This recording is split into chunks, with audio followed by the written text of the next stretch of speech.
Since the 1990s, there's been a huge rise in quality serialized television on both network and cable channels. Often seen as beginning with HBO shows like Oz, The Sopranos, The Wire, this rise was also seen in network shows like Buffy the Vampire Slayer, The West Wing, and Lost. It has been a quarter century since those shows paved the way, and television today is still made in that same mold. Highly character driven, impeccably written and acted, changing the landscape of television in new and exciting ways. We often categorize our culture into decades, and I feel like the same can be done for our long golden age of postmodern television. I'd categorize the first decade as beginning with shows like The Sopranos in the late 90s to around 08-09, where we see Mad Men and Breaking Bad debut as the last of that mold. Then comes the second decade with shows like The Walking Dead in 2010 and Game of Thrones in 2011, and ending in around 2018 with the finale of The Americans and the start of Succession. Finally, we continue into our third decade, where we not only see Succession, but also Barry, Fleabag, The Bear, Severance, and many, many more. I think what makes that initial first decade of great television unique from the second, and that we see returning in the third, is humor. Objectively, these shows had a lot more elements of humor to them, and I think you can see a big difference in the stylistic choices of the second decade versus the first decade. The second decade is what I would classify as grim, dark television, and I would classify that as not only being devoid of funny moments to lighten the mood, but also literal darkness. Please get some lighting, I beg. But I would say not every show in the second decade has no humor. The Americans definitely had its moments, shout out to the male robot, although not to the extent of something like Mad Men, which sounds shocking, but it's true. Any news? He might lose his foot. Right when he got it in the door. Game of Thrones, in the first few seasons especially, had its own style of humor. I would chalk that up to writer George R.R. Martin, who wrote very funny, witty dialogue in the books that was then transposed to the screen. However, by the end, you could feel the wheels spinning in many senses, and the comedy was uninspired and cringy. At least your balls won't freeze off. You take great offense at dwarf jokes, but love telling eunuch jokes. Why is that? Because I have balls, and you don't. These shows of the second decade may be well-made television, but sometimes they were almost unbearable to watch. Bruce Miller, the showrunner of The Handmaid's Tale, said that he sketched out about 10 potential seasons for the show. The Walking Dead went on for 11 seasons, and a billion spin-offs. I had to stop watching both after a few years. We all have different tastes in what appeals to us, and I could understand the appeal of these shows to people, but for me, I just can't feel connected to these characters. They don't feel like human beings. They feel like puppets made to be punished by a sadistic god, aka the showrunner. What makes these shows so hard to digest at times is that they are really lacking in comedy. Laughing is a relief. It's the breath that you need to take the next moments in stride. In the final episode, there's one little bit of comedy relief, so to speak, when Badger and Skinny Pete show up. That's just, and it's like this little breeze of cool air blowing on you when you're in a sauna or something. It's just oh, it feels so good. We get to laugh here just for a second. David Simon, creator of The Wire, says of creating a show with heavy realistic themes. The problem is no easy gratifications other than some real effort at careful characterization and humor. That was it. Without the humor, it would have been unbearable. Creator Breaking Bad Vince Gilligan had a similar mindset after his time on The X-Files. X-Files spin-off Millennium became a cautionary tale for him. It didn't have a whiff of humor to it. And I really think that's why the show failed, because it was unendingly bleak. You just wanted to slit your wrist when you watched this thing, even though it was really well made, beautifully shot, well acted. And I remember, learning that lesson at the time, thinking, if I ever do a show that dark, I got to leaven it with some humor. And it sounds paradoxical to say it, but the more humor a show has, the more dramatic it feels to me. To create characters that feel realistic and three-dimensional, you just have to have humor. To be human is to experience sadness and joy, and even in our darkest moments, we can rely on humor to cope. I think the best dramas of the first decade of Golden Age television really let their characters feel real by inserting humor in everyday situations, letting us laugh with them or at them in order to feel connected. Got some big cow house way out that way, like 2 miles, but I don't see nobody. Cow house? Yeah, where they live. The cows. Then when those characters experience devastation or grief, it feels stronger knowing that they were happy only one episode ago. Humor helps prevent a perpetual tragedy burnout that just isn't sustainable for viewers in the long run. Writing situations of humor is important, but so is the capability of the actors shifting tones. Look at Bryan Cranston, whose most famous work before Breaking Bad was Malcolm in the Middle. where he absolutely excelled at the comedy and fully devoted himself into Hal Wilkerson in the same way that he fully devoted himself into Walter White. And look at John Hamm, who gained notoriety with Mad Men and Don Draper, but then went on to really showcase his comedy chops in films and television such as 30 Rock and Bridesmaids. The creator of Mad Men, Matthew Weiner, also picked up on this important duality in leading men as a writer on The Sopranos. Believe it or not, I have been lucky that most of the actors I have worked with have real comedic chops. You cannot teach people to be funny. They either have it or they don't, but it has been my experience that most funny people can really make you feel. James Gandolfini may not have gotten the chance to do a lot of comedy, but he was really funny, and I find Tony Soprano to be one of the funniest characters. The men who played television's biggest anti-heroes also have the ability to do comedy, and I think that that's what gives these characters such nuance and iconic lasting power through the history of television. Having a sense of humor and ability to perform comedy really stretches those acting muscles and makes these actors feel like they're engaging in a full spectrum. In this video, I want to focus on some examples of television shows that utilize their characters really well to show those humorous elements. I'm going to focus on 3 characters in 3 shows that have the power to make us both laugh and feel for them. I'm going to be discussing the first 2 seasons of The West Wing, Season 5 of Mad Men, and the first 2 seasons of Succession. So if you want to avoid any and all spoilers for those shows, please be aware of the timestamps. First off, let's start with Aaron Sorkin's The West Wing. Oh, Aaron, when you're good, and when you're bad... We work for Atlanta's Cable News, and we wanted you and your first officer and flight attendant crazy lady to be the first ones on this plane to know that our armed forces killed Osama bin Laden for you tonight. But listen, his walk and talks are infamous for a reason, even if that reason is to be parodied. Leo, we should consider the seats. Consider the seats. Lang will move. Donna. My ex is a hooker. This opens up Senator Armed Services. And Judiciary. Who wants Attorney General? Thomas Stanton, I drank. Comedy is crucial to a show of the West Wing's nature as it deflects from seeing the show as too overtly political. Humor was often used to diffuse conflict and even deflate the hubris of power. Intentional or not, self-deprecating or not, characters specialized in smart quips, witty remarks, or droll mockery. Humor translated unappealing traits, Josh's arrogance, Toby's self-righteousness, the president's know-it-allness, into mild eccentricity and endearing foibles. Aaron Sorkin talks about playing to the comedic strengths of his own actors. He says of Allison Janney, "She's such a great physical comedian. I want to do an episode where she has a root canal. I think it'd be really funny for her to be talking like President Bartlett. What would happen if the press secretary had a root canal and couldn't talk?" One of the most underrated things, under-acknowledged things about Aaron's writing skill is he needs, in the best sense of the word, to exploit you. And so he looks at a creature like Allison and goes, oh, I can do the comedy, I can do the heartbreaking stuff. On The West Wing, one of the rare nowadays 22-episode full-season shows, it would be impossible to keep up an intensely dramatic through line to the show, so often the big moments of drama are reserved for mid-season or season finales. Therefore, individual episodes can have emotional focuses, but they can also focus on mining the government for comedy. For example, Big Block of Cheese Day introduced early in Season 1, in which groups that wish to petition the White House get a chance to make their pitch, which are often absurd and hilarious. And character that gets many moments of hilarity early on in the show's run is Josh Lyman. Josh is the Deputy Chief of Staff, incredibly passionate about his job and the cause TM. He has a lot of the charisma and charm of a leading man. His will they or won't they with Donna is legendary, but he's also one of the show's biggest comedians. Josh is both pompous and insecure, and this feels by design to play to Bradley Whitford's background in comedy, particularly in antagonistic comedic roles. Sorkin wrote Josh with Brad in mind, saying he tried to throw it in his strike zone. Victory is mine! Victory is mine! Great day in the morning, people. Victory is mine. Morning, Josh. I drink from the keg of glory, Donna. Bring me the finest muffins and bagels in all the land. It's gonna be an unbearable day. Director Tommy Shalami wasn't so sure about Brad at first because of his comedy background. I knew Brad had the comedic timing, but in my experience as a director, people with incredible comic timing sometimes have a hard time playing the emotions of romance and heartbreak. His comedy is a deflection of having to be revealed, having to be hurt. But Josh is a character that also has ingrained in him an incredibly tragic backstory, including the loss of his sister as a child.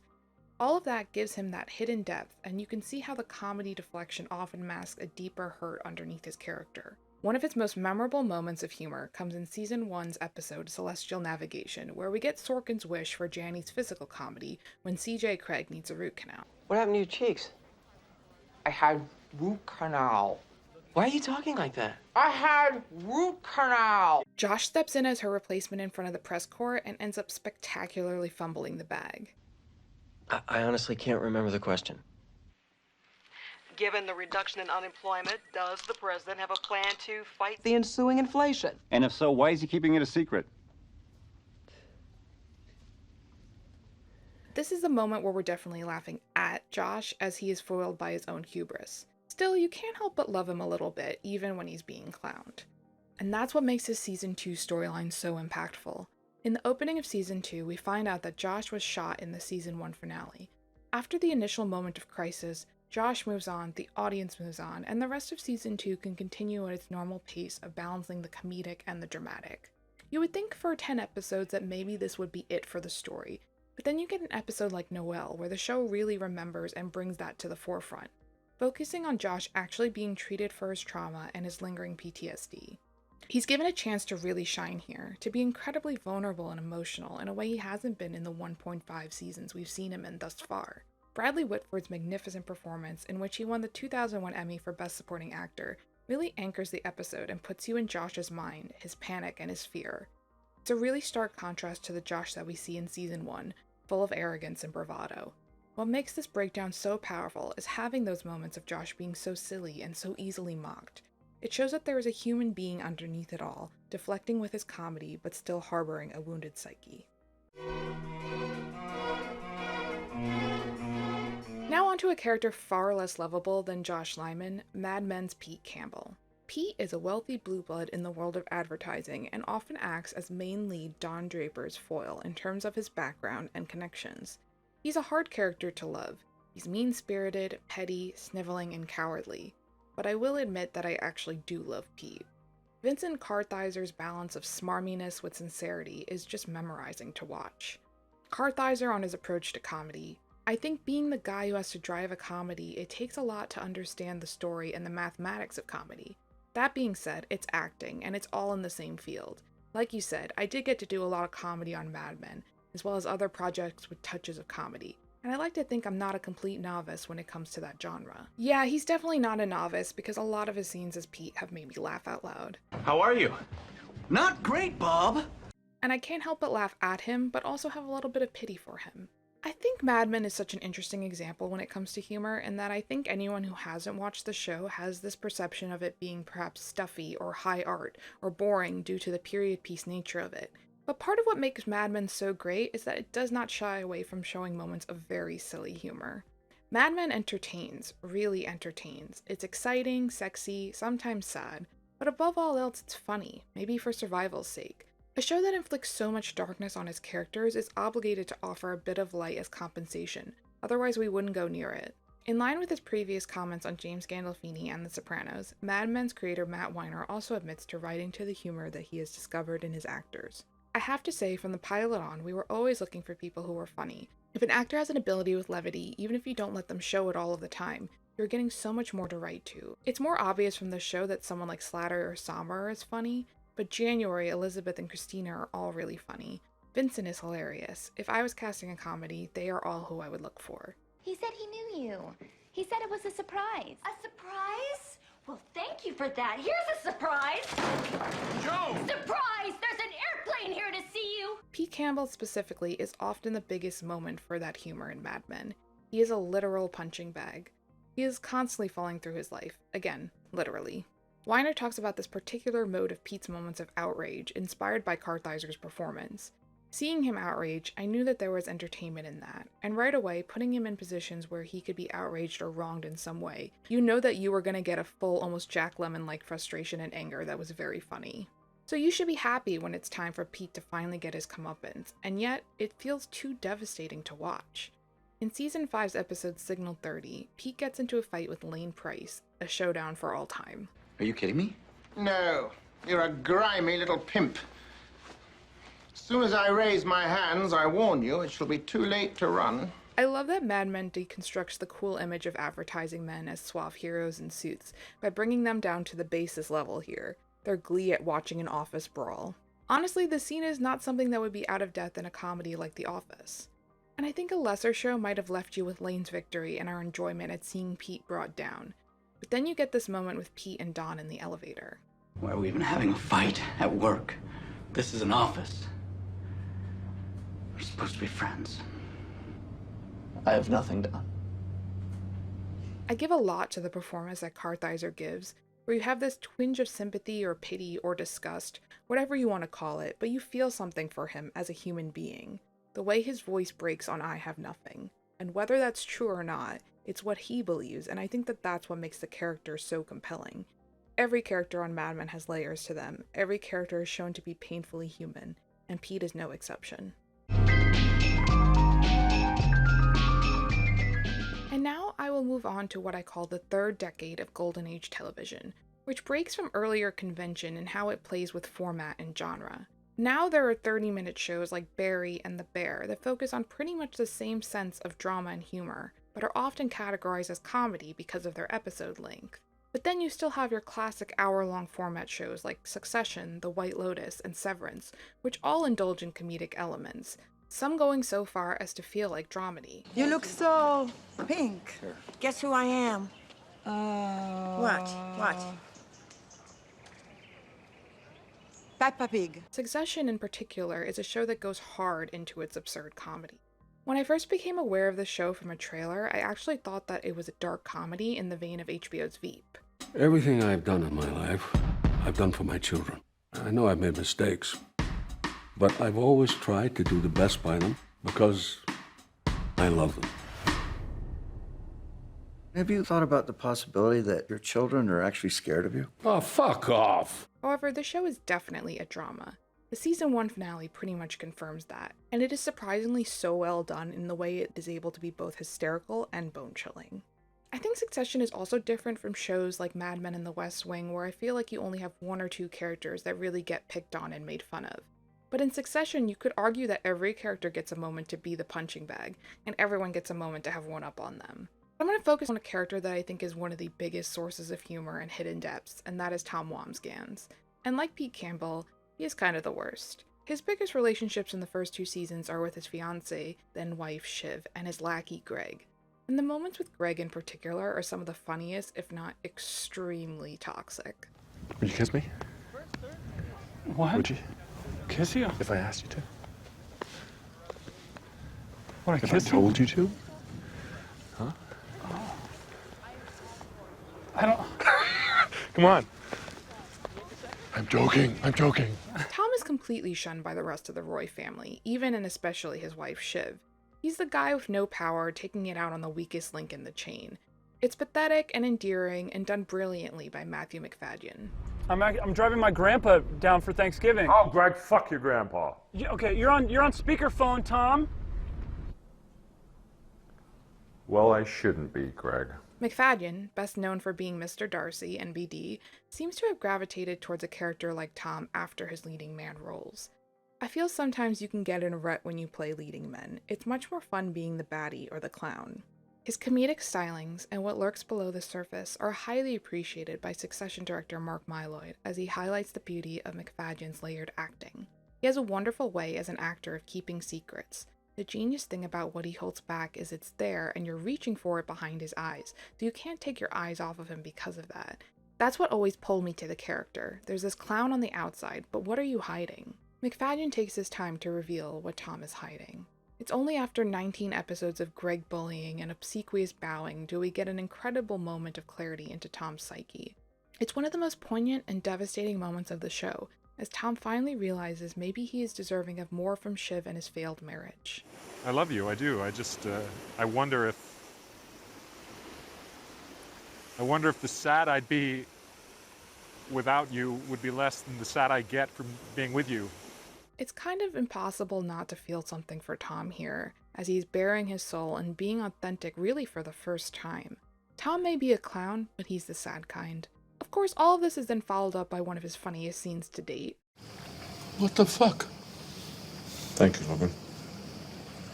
Gone? Thank you for the chicken. Anyway, I really hope more current shows follow in Succession's example and shy away from a Game of Thrones style gritty realism. I think with hybrid TV like The Bear and Fleabag, we will be getting more of that blurring of lines between comedy and drama, and I look forward to seeing more dramedy. Of course, everyone has their own preferences, but personally, I only think you can take so much before your appointment TV starts to feel torturous. I think your characters benefit when you let them breathe and take the edge off. It may be gallows humor, but it's something both the audience and character might desperately need. I'll leave you with this apt quote from Mr. McFadden. People have been asking a lot whether it's a comedy or a drama, and I don't think it matters. It's drama with a lot of jokes in it, because these characters are ludicrous. They are ludicrous because life is ludicrous. It all is.